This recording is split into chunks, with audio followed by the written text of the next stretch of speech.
Start with the homeworks. I haven't graded them all, by the way. That's today and tomorrow's activity. I was gonna do it, but then I graded dynamics exams all day yesterday. They struggled-ish, and so it took longer than anticipated. So I'm gonna finish grade. There's just 5 and 6 is the last two that I have to do, right? To grade those two, and then and we can either go over the homeworks first, and then go over the study guide that I put together, or do the study guide first and then do the homeworks. Yeah, I did. I just put it about 5 seconds ago. Sorry, Thomas. So, hey, Matthew. I apologize. It was a little behind today. So I just put it. It's just an outline of stuff that we're doing. It doesn't actually say anything. It just says. I basically just looked through the notes and then pulled off like the key concepts and then threw it on a piece of paper. And so, but should we start with that? Let's start with that. Right. Yeah. I'll go past all my solutions that look really like Anika and Kira's solutions, but aren't, but totally are. And then there's some wills in there too. And then I'll post this so you guys can have it as well, right? The solutions. Will is gone and he still has better solutions. It's beautiful. Wills are beautiful because he used MathCAD. He used MathCAD throughout, so they're beautiful. So. Here's an outline covering the major concepts that will be fair game on the exam on Friday, November 7th from 10 to 11. We'll go the extra 10 minutes. What do you got going on? I'm just tutoring, that's fine. Okay. And then you're in the email see me right before that too? Yeah. Can you maybe not be? Maybe. I mean, I know your boss. What? Let's do that. It's just in the EMLC. Yeah, let's take our exam in there. Well, let's see if I can get you off half an hour. So let's start at 9:30, just to give a little. It's only going to take an hour, but there's some slow thinkers in here that we need to accommodate. No, but I mean, it just takes a little pressure off if we could start it at 9:30. Okay, let's see what we can do. Yes. Can I just get the extra 30 minutes? I have class right before this. So can I just go to like 11:30? What class do you got? Freaking university seminar. It's so stupid. You're a senior and you're just taking. It's awful. So you could go, or we could do it after. Should we do it after? Because you're the only thing that has to. Only thing. You're the only person. You're the only person that has something after. Yeah. Well, So what? I also tutor after. So we'd have How to. many We'd affect. people are usually there? Just quit. Just quit. So don't get funded. Yeah. Well, let's do it 9:30, and then you can go half hour afterwards. Perfect. Okay. That work? Huh? Yeah. No, because then you don't need it, right? So because it's all conceptual. It is going to be it's true false. True false. It's going to have multiple choice, a couple multiple choices. A couple feel like small little short answer stuff. And then that's typical like what my conceptual questions are like. Yep. And then no essay. But then there will be a take home portion, which will be due on Monday evening. And then that you're gonna you weren't gonna do anything anyway. I'm going hunting. Sounds like you got something to do in the evenings. Where are you going for this? Either back home or up to West Yellowstone. Well, that's a long ways. That's gonna be tough for you to do a takeover test over the weekend. I mean, I'll do it. How about we have it do it Tuesday? We'll have it do Tuesday. Hey, Sean. Friday night. I like that. Friday night. Tuesday. I'll go for Sean. Let's do Friday. Yeah. Tuesday. Okay, well, Tuesday. So some modifications here.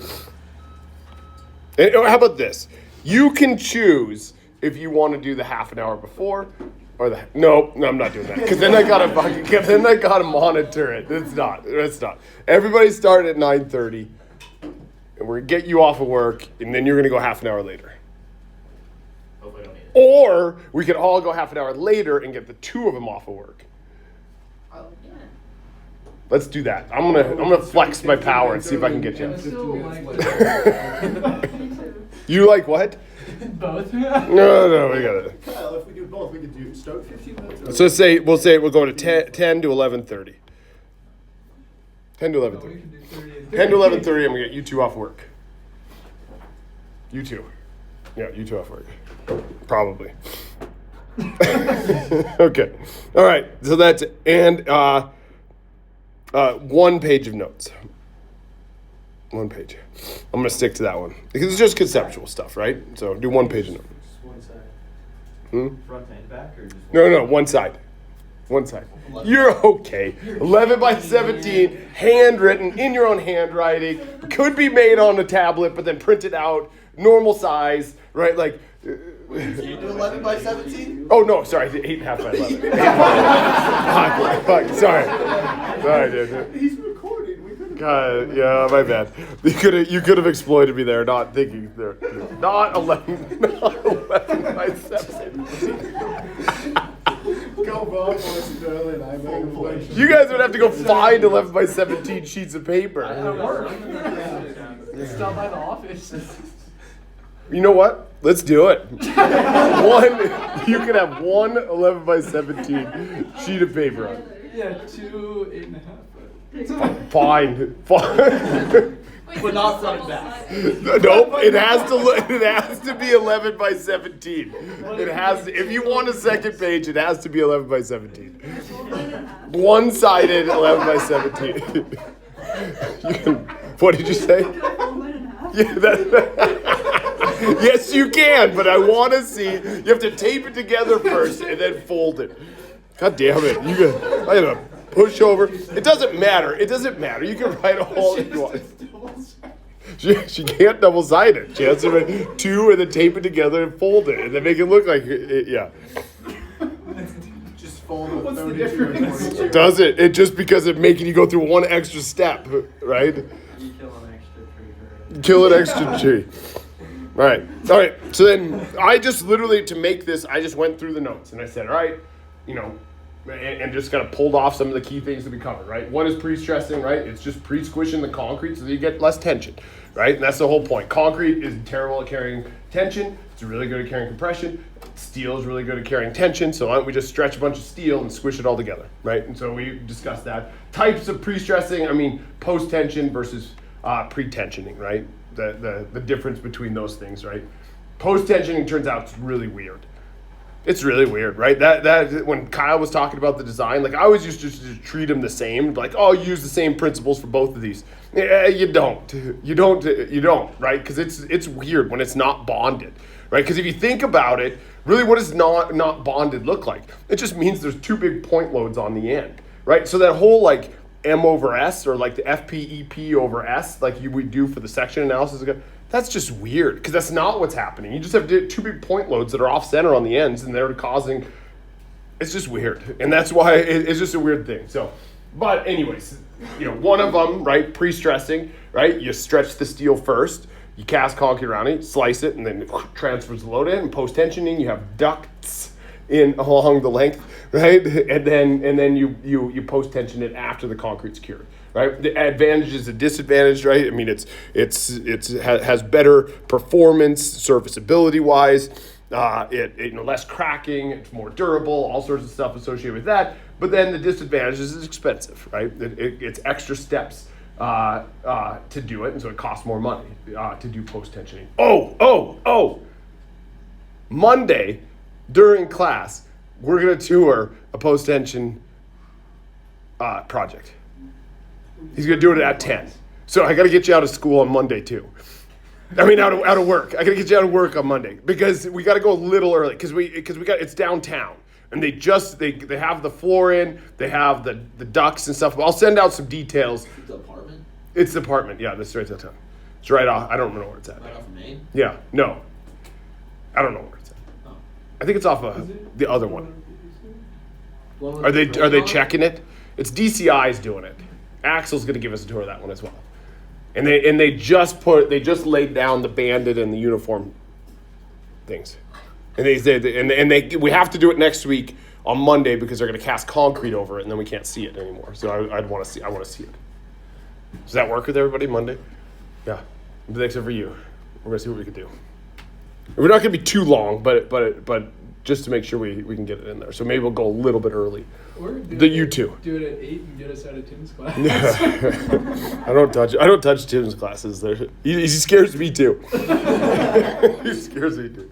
Like, I'm a grown adult, right? Like, I'm 48 years old, but when I hang out with Tim, I really feel like I'm hanging out with my dad. Like, I'm really nervous I'm gonna fuck something up. I'm gonna do it wrong, and he's gonna tell me I do it wrong. Like, when I'm driving, am I going too fast? Am I going too slow? Did I take the right Definitely not route? too Did fast. I take the right route? Did I take the wrong route? Like, what would I do when we go cut trees down? It's like, is this okay, Dad? Is this all right? Is this the way you want to do? Is this?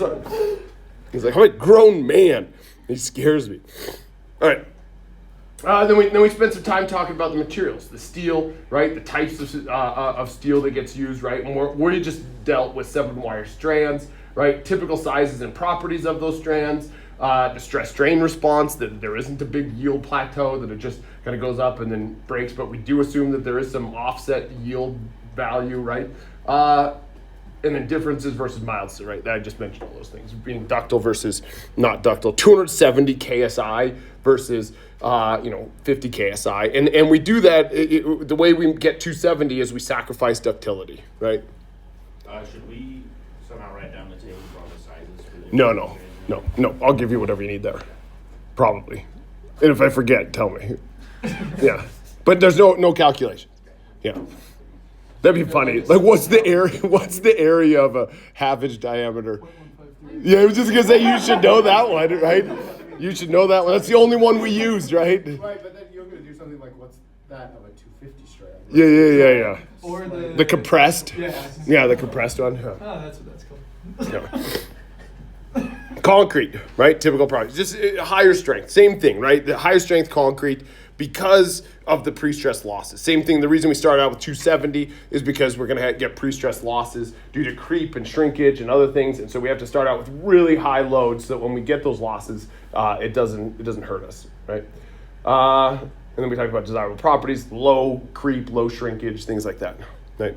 Design considerations, right? We start out with serviceability. In particular, we start out with cracking and then making sure we don't get any compression failures. They're not really failures, but we don't exceed the compression limits, right? And then deflections. We start out with those in design, and then we check strength. Strength is a secondary thing, right?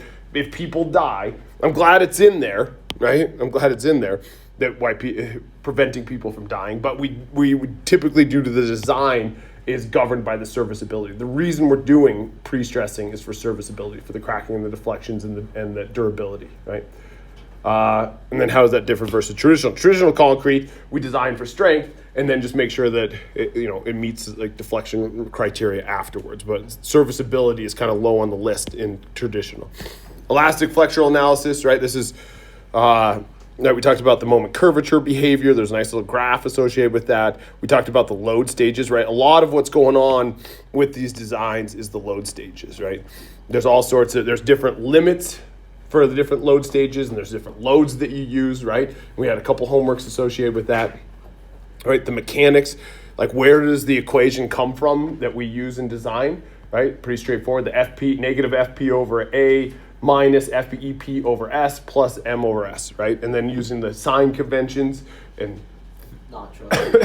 not trusting your signs and then keep switching the positive negatives till it gets about what it looks like it's supposed to be, right? But the very simple mechanics, right? The hard part of pre-stress design is not the mechanics. The mechanics are really straightforward. The hard part is dealing with all the load stages and the limits and things like that. Right, here's the different limits, right? Where the limits come from are from the ACI. ACI gives you your compression and tension limits for the different load stages as we go along, right? Controlling locations and stages, right? That's, we just mentioned that. That's kind of what we were just discussing, right? It's going to, under initial conditions, you're going to have tension at the top and compression at the bottom. Under service stages, it's going to be tension at the bottom and compression at the top, right? Strand patterns and reasons for varying the patterns, right? Why are we making our reinforcement? Why are we changing the eccentricity as we move along? We're basically just trying to cancel out the applied moments, right? The internal moments are going to cancel out the external moments, and so you want your internal your strand pattern to kind of match the moment. right, to kind of cancel that out. The sea lion method, that's where we got into the discussion, right? I was wondering why we even, I couldn't remember why we were discussing what the different animals were. And it had to do with the difference between a sea lion and a seal because of the sea lion method. Are we gonna have the animals on? Yeah, I'm gonna do the animals. Yeah, I gotta spend a little extra time. I gotta track down. It wouldn't give me actual images of them. I'm gonna get actual images of the different animals. I feel like that And you gotta wouldn't guess. be very hard. No, I know. But I gotta make it. I gotta make it and add it to the exam. Chat. Is it just that chat won't give them? It wouldn't give them to me. You know, Google's still around. Yeah, I know. Well, when you look up seal in Google, the first picture's a sea lion. See?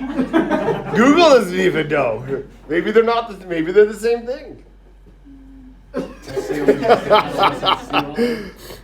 I don't want you to spend too much time studying the difference between all those animals. Yeah, better get 100% on that. It's gonna be worth like, Confident in everything yeah, it's else. gonna be worth like 1 point, and I don't even want to do it anymore. But I'm gonna do it because I said I was gonna do it, just because it's funny. But don't show Tim. Right? Kerns, we just talked about. That's zero. It's a point where you get zero tension on either end. We're not, and that's it. I mean, we're not going to use it. Stanton put it in his equations. We're not going to do that, right? How much is going to be out of like Stanton's actual notes, not yours? Like those chapters. No idea. Most of my notes came out of his notes. I know, right? but are you going to like go? I won't give you something in his notes that we didn't cover, or will I? It's starting to sound like Joel. No, I won't. I don't. I would not. I do not plan on doing that, Sean. No. I'm gonna test you on what I taught you or what I tried to teach you. Right. So you didn't really teach us current, so that's out, right? So that's out. We did. We talked about it briefly. We just said, hey, look at this is a kern. This is what it Same. means. It This means is the dumb. same as geotech. Okay. Design. Right, specific objectives. I don't know what I mean by that. Trial and error, tendon envelopes, PCI design manual. Maybe this might be right. The tension limits can vary. Remember we talked about that. The owner specifies like what the tension limits are. Right.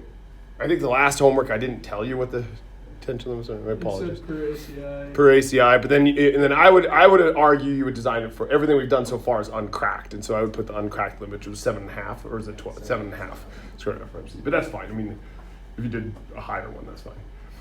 I also didn't give you the length, so you could only do it in the middle. You could just check in the middle, or you could back calculate what the length would be based off. But a couple of people did that in the past, but don't worry about that. So. That's assuming though that Everything was, exactly, right. It would assume certain loads and stuff like that, so. But then we talked about trial and error, tendon envelopes, or the PCI design manual. Those are like kind of the ways we talked about the design of things. The trial and error was a big one, right? That was just you set up and you plot your stresses and then you kind of change things until your stresses work, right? The tendon envelopes show you where you're allowed to put it. That was homework 2. It was homework 2. Yeah, homework 2 was all about tendon envelopes and your stresses and doing so. We did a little trial and error at the end to figure out what maximum load you could apply to it. Right, we'll look at that in a second. Neil, the test. C-line method? Yeah. We're going to talk about the C-line method, things that we discussed that Neil didn't hear. The exam is on Friday. We're going to start at 10. But go to 11:30. But then since you come in late, we'll go a little. You do. That's right. Oh yeah. Don't tell everybody else you're not taking the exam that day. We talked about that. You're taking it Monday, right? Is that? Whatever you want. And then we were taking. Oh yeah, you're cheating too. So don't talk to these guys. College had to be smarter when you signed up for the FE. Oh yeah, you should have signed up for the FE on Friday. No, I wanted to miss capstone. Yeah. That's okay. So that doesn't affect you. What else? Monday, we're touring a post-station floor under construction downtown during class, which you'll be late for. I'll see if I can get you out of practice. I definitely don't have that power. I know I can get you guys out of the learning center, but I can't get Neil out of practice. You don't have that much sway with the athletic department? I bet I could. He's a student. I bet I could, Neil. I won't, but I feel like I could go up to the president and say, the athletics is taking priority over his education. I probably couldn't. I definitely couldn't. And it's only Weaver State, I think. Well, it's the next week. The next week is who's next week? UC Davis. How are they? They're all right. All right. They lost last week. UC Davis did. Good. To who? Idaho State. Oh. We got it, yeah. Think so. Maybe. Is it night game? Yeah. Miscellaneous. Indeterminate beams. That's the hyperstatic. You may not have understood Kyle when he was saying it, but I told you that was a word. Hyperstatic or secondary moments associated with the post-tensioning, right? Kyle did say that, remember? So he did. I was like, haha, you know what that means. He also said wobble once, if you heard him. Wobble losses? Did you hear him say wobble losses? He said them. That's how you know what those are. So pretend someone forgot what those are. Right the wobble losses are right when you drape it, in between. It's not perfect because in between like each of those chairs as they go along, there's extra little dip. And he said it in terms of there could be also a little bit of lateral as it goes through. When you stretch it, just those little wobbles, you get friction losses associated with those wobbles. Okay. So the indeterminate beams would be right like when you post tension it wants to like flex up, but it can't because there's a redundant support there, and so you have to apply a load to bring it back down, and that causes an extra moment on your member. It's in the notes. Take a look. Yeah, it's in the notes. We talked about that. Why not transform sections? We gave an example of why we don't do transform section. That transform sections is why we don't transform the steel to calculate your section properties. You still have to do transform sections for composite concrete when you put the slab on top. Effective imposed stress on level of pre-stressing. So that's when we start deflecting it, you get a little extra stretch, and then that causes increased stresses but we ignore that. Okay, but it really will change the stress in your tendon. It's just like 1 KSI versus 250 what you stressed it to, right? And then inconsistency in direction of pre-stressing force, right? We assume that it's always just being horizontal, but really it's got a vertical component. And we kind of ignore the vertical component except for in one of the shear design equations, we take that into consideration. Okay. Then we went on and we talked about ultimate strength. Ultimate strength is, right, our VMN has to be greater than MU. That's important, right? The capacity has to be bigger than the demand.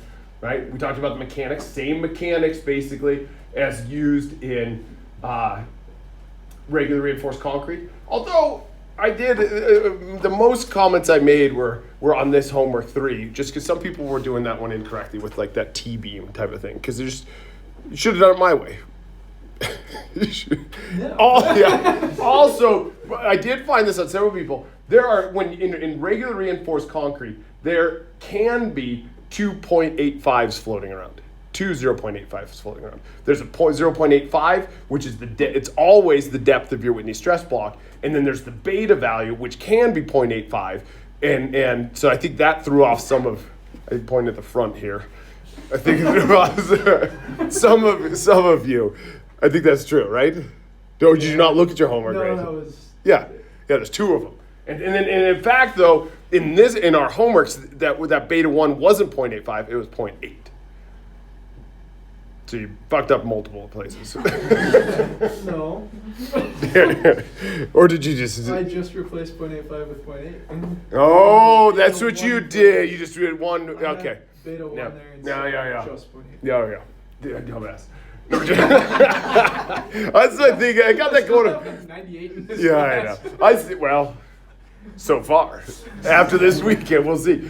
Now, that's a funny joke. At least I think it's funny. Is I've been going around calling my kids idiots. Now they'll make like a. Sorry, guys. That's right. That's right. Yeah. Someone my kids say something funny and I'll call them like a dumbass or something. My wife is not. She doesn't. It's a joke. It's a joke. My kids think it's funny. Everybody thinks it's funny except for my. Cool story. Cool story. So I guess my point is my wife would not like me calling you a dumbass right there, right? It's negative reinforcement. All of my coaches in high school and college were negative reinforcement. Is vegan a negative reinforcement? He's all positive. For the most part. Good. It really makes you try hard, but it also makes it like not fun when you get called names by your coach and stuff like that, and they just attack you and literally call you names. But Tim's a negative reinforcement. Because that's fun. Oh, also Neil, you could bring in an 11 by 17 of cheat sheet. And you can That's fold what's it in half, required, is 11 by but you 7. can't bring two. Yeah. But you can make an 11 by 17. You can't do front and back. It has to be 11 by Well, 17. you can fold it in half. Yeah, tape it and then fold it in half rather than write it double-sided because. Yeah.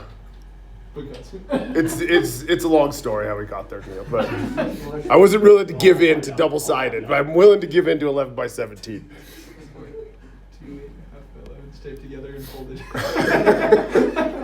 1 million pieces in it. Technically, at that point, could you just You're glue doing like them a together? Yeah. Put a bunch of them together, yeah. Okay, so back to this, right?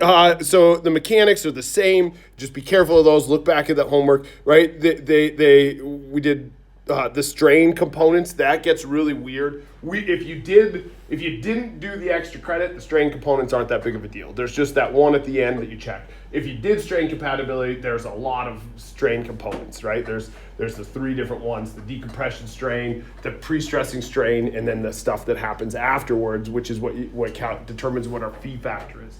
And then we just did this for our homework, so that's all you really need. Right?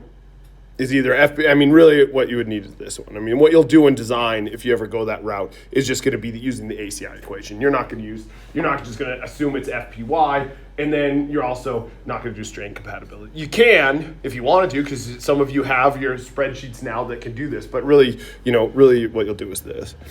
Right, is the ACI equation. So that's determining what FPS is, right? Because it doesn't, in regular design, we just assume that's FY, because it goes up, yield, and we just assume it yields forever, and then we made that FY. But then now, there is no FY, and so we have this empirical equation for what FPS is, right? Fee factors are dependent on one of those strains, right, that you get from finding where your neutral axis, that X, and then do similar triangles, and then as long as your fee is you calculate your fee based off of what your epsilon is. And then one thing that's different, regular reinforced concrete, everything has to be tension controlled. It's just required, everything's tension controlled. Unless you have axial load, we have axial load, right? Because everything's pre-stressed. And so in those cases, your fee factors, you can be compression controlled, and your fee factors can be 0.65. And in our cases, I think in your homework, they were like either 0.67 or 0.65 or something. They were down there, right? There's a minimum reinforcement requirement, which is associated with cracking, right? Right, you had to provide at least enough reinforcement so that you don't have cracking prior to your ultimate moment happening. And what happens there, right, is you have your mechanics for your elastic analysis, and then if it cracks, then it switches over to doing your ultimate strength. And if those mechanics are less than what the capacity was before it cracked, you're gonna get a dramatic failure, right? A brittle failure, and people are gonna die. And so they say you gotta avoid that. You just make sure that your ultimate moment is 1.2 times the cracking moment to make sure that doesn't happen, right? I don't know what this means. Post-tension versus pre-tension. I think it just means that there's 2 different equations. There's 2 different equations for this. We use the one for pre-stressing, but post-tensioning has a different one.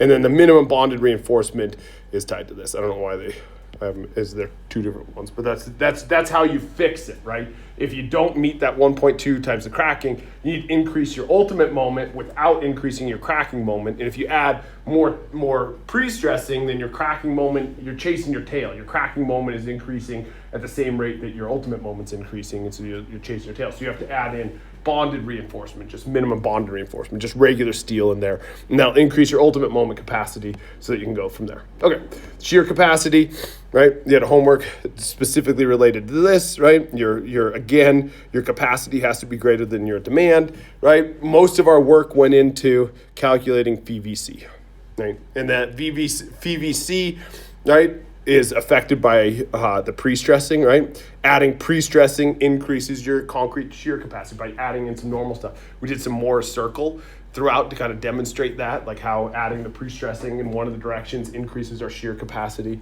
right? Differences versus traditional concrete, right? Basically that, right? Adding in that pre-stressing adds in that extra component, which changes the angle of our failure and then increases our rupture. Actually, our rupture stays the same, but it increases the shear required to hit the same rupture. Potential trouble areas, right? We had a little discussion about that, right? It's not going to be at the ends, because at the ends, your demand is the highest. Your demand's at the highest on the end, but then your capacity is also high on the end. And then versus in the middle, your demand is low, but also your capacity is. Did I say that right? Yeah, but your capacity is it's going to be in between the two. It's going to be in between the two. And then we saw that, right? We saw that in the homework where we did have areas that were failing. It wasn't at the ends. It wasn't in the middle. It was right in between, right? Types of failures, that was web versus web failure versus flexure shear type failures. ACI code, you got real intimate with that. You learned what was going on there. Reinforcement requirements, right, come out of this, right? I don't think we ever designed that, right? But that might be something you have to look at in your beams, right? If your shear capacities are if your shear capacity just from the concrete isn't high enough, then you have to add in this part. You have to add in the VS in order to make that work, which is, at a certain spacing of certain size bars and stuff like that. Okay.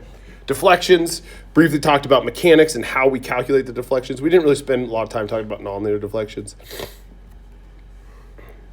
But how do we account for them? Effective time on deflection. So we did that at the end of one of our homeworks, plus there's a bunch of notes on that. But with the mechanics is you got to get a little creative because you have these internal forces and you're trying to collect, you're trying to predict deflections based off of internal forces. We've never done that before. And so what we did is we turned our internal forces to equivalent external forces and then looked up what the deflections were based off of those, right? And so and you did that as part of your homework when we were estimating deflection, where we estimate deflections. And then there's also the immediate deflections, which is calculated like we just talked about, but then there's also long-term effects. Then they come from creep and shrinkage and things like that, and they're going to deflect more over time as you go on, right?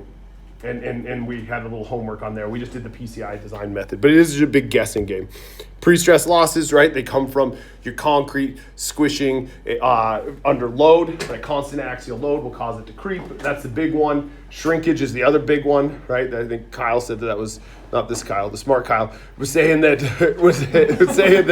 that shrinkage is a huge one, right? It's your concrete drying out.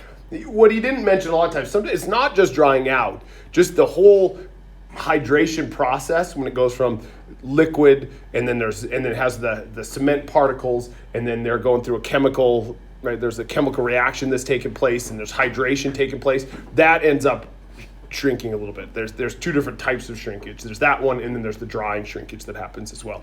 There's both happening and they're huge. And so basically on both creepage, if it shortens, then your pre-stress, it goes down, right? I mean, that's the whole point. And we have to account for that. It ends up being a lot, right? We ended up with, in your homework, it was like 30 KSI of losses, right? Ish, right? I mean, it was a lot. You don't remember, yeah. I think that's what it was.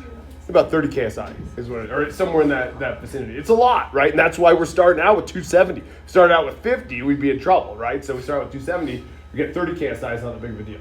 I mean, it can't, right? Approaches for calculating it, there's a couple different approaches that we use for calculating it. We just use the PCI method for calculating that. But both, I mean, it's worth noting that both of these, right, deflections and losses, ACI doesn't give us a method. They just say, we don't know. ACI 318 doesn't give it a method. They're just like, I don't know how to do this. Go over here, right? And then they give us some other references and stuff like that. But it's interesting that it hasn't been incorporated. And the reason it hasn't been incorporated because there's no accepted like pure method of doing it.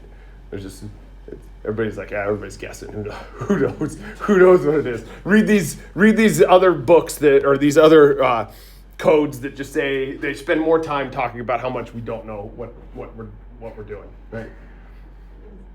The effects of misjudging them, right? We had a little discussion about that, right? It's not that big of a deal in terms of life safety, but it is in terms of serviceability. We had a little section in our notes discussing about it. Composite construction, advantages and disadvantages. We discussed those briefly. Issues and concerns, right? Load stages, calculating the stresses, and then ultimate capacity you calculate with the same mechanics. And so your last homework was on this, and there's a lot going on. The load stages get more complicated because now you've added a slab on top that becomes composite after a while. And so there's some locked in stresses and existing stresses, but if you understood the homework, you'll be fine with this. Did you understand the homework? Kind of. Whose solution did you use? Kyle's. But I haven't looked at yours yet. Right. I haven't looked at Anika's yet. Anika's solutions are beautiful.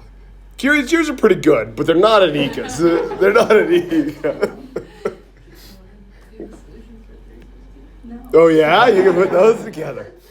All right. Any questions about this stuff? Like what? Right. So there's a lot, right? I mean, this is like, even though this is like a midterm, we are 10 weeks into the semester, if not more, right? And so I've always thought of like breaking this up, but then I never do it. I just keep doing what I've always done. This massive test right now that usually people do poorly on because it's all conceptual, and then you're going to do the take-home part, which is going to help significantly, and then the final was really easy on bridges, and then it'll bring your grade back up to normal. But just a side note, better everybody do well on this part, and they do great.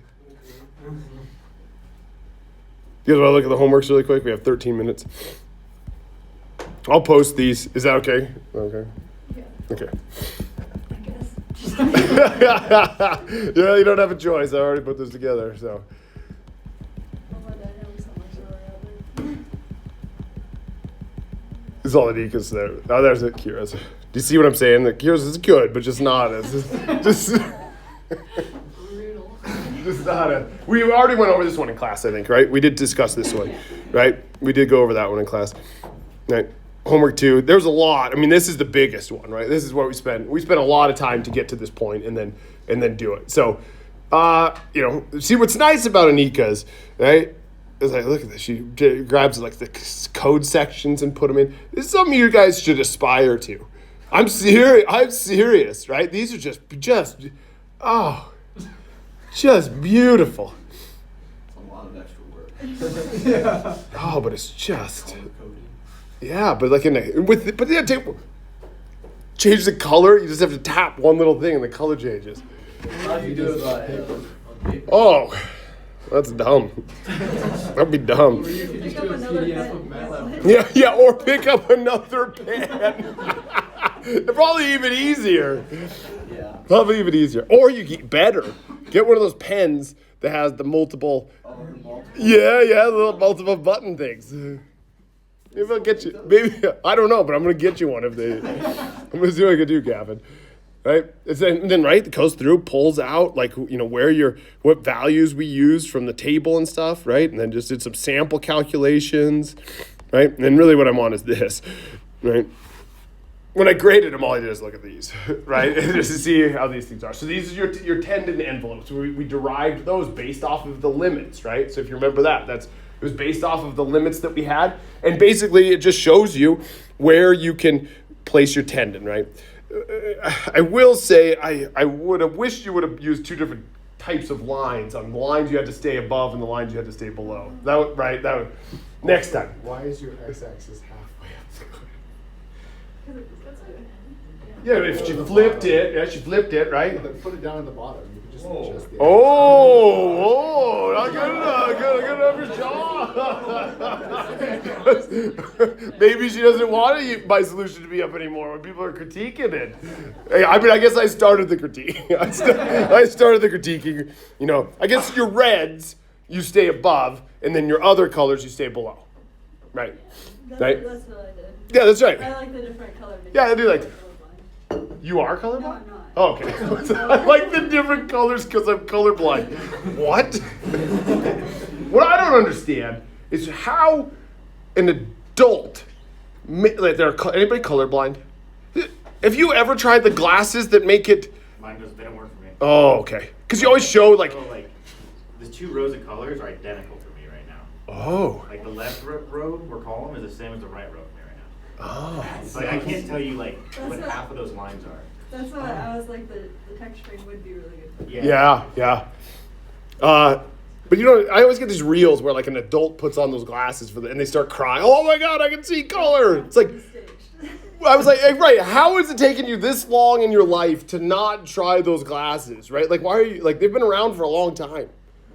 Anyways, besides the point, okay? So, and the key here, right, is it's always a battle. In all these designs under serviceability, it's a battle between what's happening at the beginning and what's happening under service, right? The stuff, the lower limits, the things that you can't go below are the initial conditions. Because if you go below those, then you're gonna get too much popping up, right? And then the other ones, you have to stay below, otherwise you get too much, down, right? And so it's a constant battle between those two things, right? Initial saying stay up, long-term saying stay down, right? And so you're being pinched by both of those conditions, right? Which is kind of an interesting thing. And so then so part of it was like, oh, look, if you say no tensions allowed, you could see that the lines that we have to stay above are going above the lines that you have to stay below, right? Or vice versa, you flip those around. But that's the problem. You can't do it. It's impossible. You can't make that happen because you just can't make that work. And so that was the big conclusion from this one, right? And then we used the same ones to say, oh, is it okay if we put it right here? And then we plotted it right there, and it works with that. And then we also started plotting the stresses. We also did the stresses as well. So then we did this one right here where it violated it, right? We said, oh, look at that. It's going to go, it's dipping below the one that we have to stay above. And so what we should end up with is a tension at the top failure because that's where this one comes from, right? That one right there came from that. So then if we go down and look at our stresses, you can see in that location, same location, these line up, right?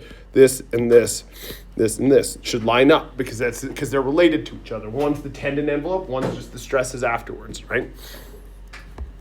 This is pretty, these are convenient. They just show you where your stresses are and you put your stresses in your limits. So this is just a plot along the length. The reason they're changing along the length is because your moment's changing along the length and your EP is changing along the length, right? So they're both changing. That's why you have to plot at every location because sometimes they're okay, in the middle, right in the middle, but then they're not okay on the ends. And we saw that in a couple places, I think, in some of our homeworks where they were going up on the ends and violating it on the ends. And that's why they debond them on the ends, okay? Would a straight one work? Nope, you can't get a straight one to be below this and above this on the ends, right? And so the straight one didn't work. That was part of the assignment there, right? And then trying to find the maximum moment that you could apply, put on this thing, and basically what you do, it looks like what Anika did is you just you could do it with a guess and check. You used a tool. What did you use? So I was using what if in Excel to try to find it, or you could just kind of change the values. But basically the idea would be the maximum load, every time you add moment to it, it'll start moving these guys down, right?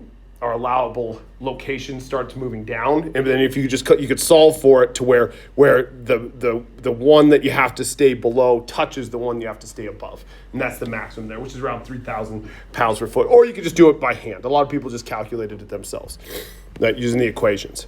Calculating the ultimate moment capacity, right?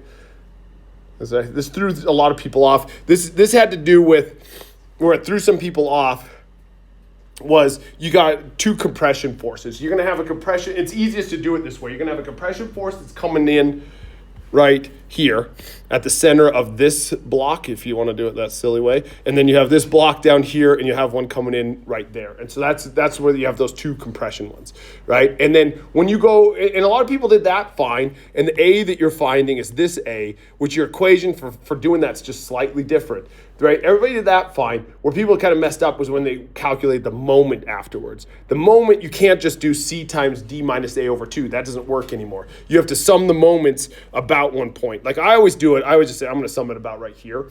And then so it'll be C1, C2 minus that one, right? That's what I do. But some people like to do it. You could be grossed out by my method. Why wouldn't you do it about one of the loads so it goes away? Because then I got to do a little bit more math. Because sometimes I really know where that is. I really know where that is. And I really know, I already have all those dimensions. But and so then, they take dimensions from C. If you know those dimensions are the same. but then you got to I bet you the amount of calculations you have to do are pretty similar. No, because if you know the distance between the loads, already- Maybe I'll spend the afternoon working it out both ways. Because also keep in mind, I'm doing mine like this, right?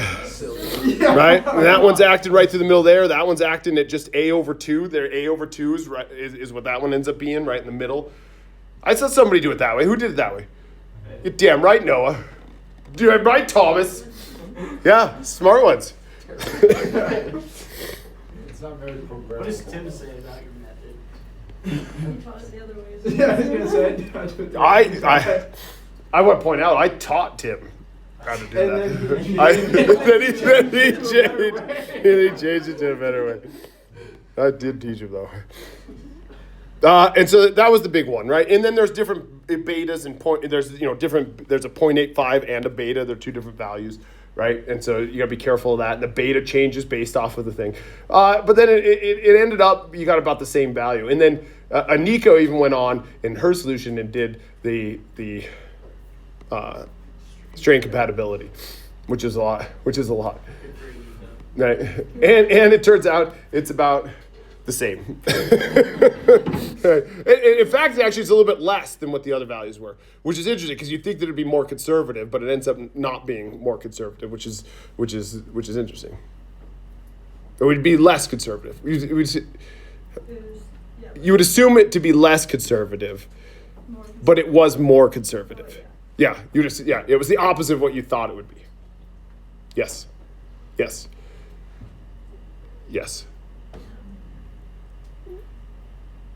Or, I don't know. Right? I will also say, Anika, it took me a while to see what you did. You did it slightly different. You solved for the area required, and then you went and got your A based off of that area. It took me a second to understand. Like, you didn't do it our way or their way. You did it like an in-between way. I just did statics. You just, yeah. And it's, anyways, I also gonna put Kyle's in there too. Not this Kyle, Smart Kyle's. I have his solutions in here as well, which again give you the same answers, but I'll post this out just because you could see he did it. His method was just slightly different than Anika's, and so you could just kind of see, you could choose which one you like there. And then the strain compatibility. Back to Anika, right? This is the shear capacity. I think everybody did fine on this one because I gave you my answer and you just kept guessing and checking until you got to mine. I will say that my answer that I gave you was actually wrong because the new code, I did mine based off of ACI 716, but ACI 318 19. I did 16. You guys did 19. 19. It's slightly different, and the slightly different is in this method.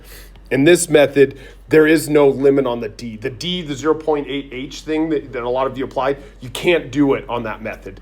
And so it ends up being, yours may have done this. It may cut down a little bit earlier, and it's because you can't use the 0.8H thing. But I never told you that before. I didn't correct it before, but just make note as you move forward that it should be. But that one was fine.